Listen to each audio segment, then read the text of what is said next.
स्वागत है। आज हम बात करते हैं मौलिक अधिकार पार्टी के राष्ट्रीय मुख्य सचिव कुलदीप सिंह जी से वार्ता करते हैं। जी कुलदीप जी, आज की वार्ता ये है, भारतीय समाज कितने भागों में बटा है तथा आप संवैधानिक परिचय बताएं। सबसे पहले संवैधानिक परिचय। देखिए, भारतीय जो समाज है वो 3 भागों में बटा हुआ है, जैसे कि अंगड़ा वर्ग है, पिछड़ा वर्ग है और धार्मिक अल्पसंख्यक।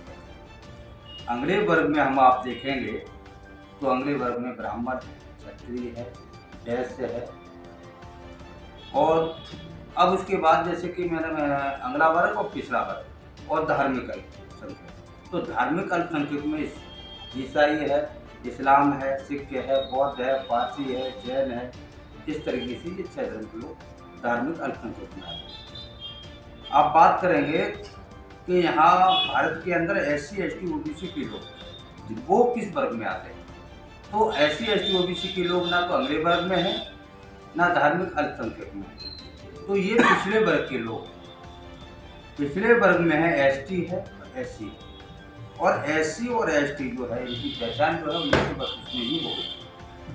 1932 में इनको देखेंगे तो 7% ST को आरक्षण मिला और 15% जो है ST को आरक्षण मिला।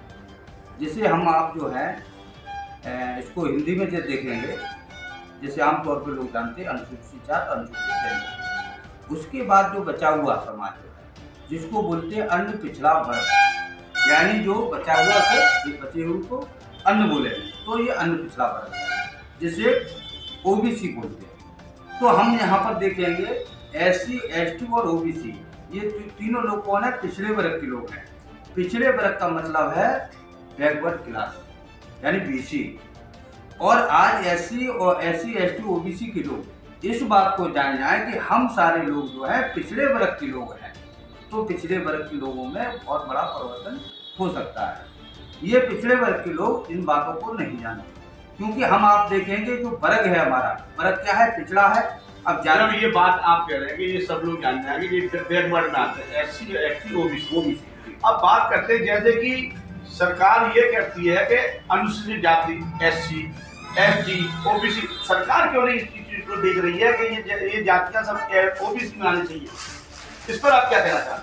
देखिए, सरकार की आप बात करेंगे तो आज हम आप देख रहे हैं वर्तमान समय में जो सरकार है, जो जिस तरीके से उसका रवैया है, और वहाँ पर हमें सबसे पहले ये समझना है कि उस सरकार पर काबिज कौन लोग हैं?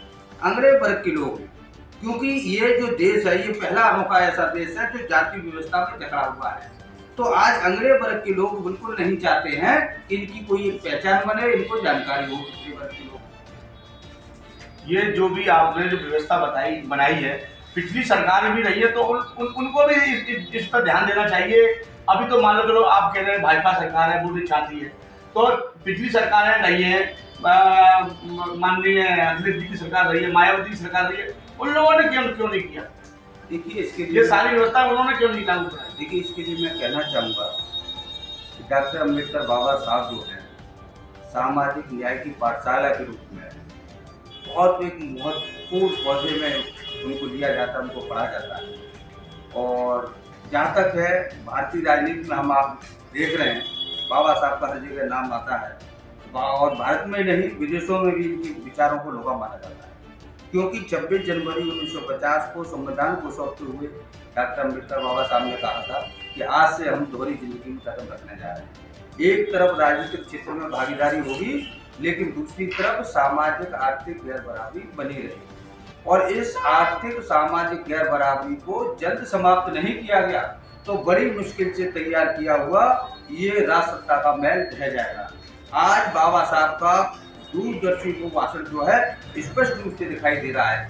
तो कहने का मतलब है बाबा साहब ने संदेश दिया था आगे अपने पिछड़े वर्ग के जो लोग थे, सामाजिक लोग थे, जो बड़े लेखे संपन्न प्रबुद्ध लोग थे, उनको उन्होंने इशारा किया था, कहा कि ये काम आप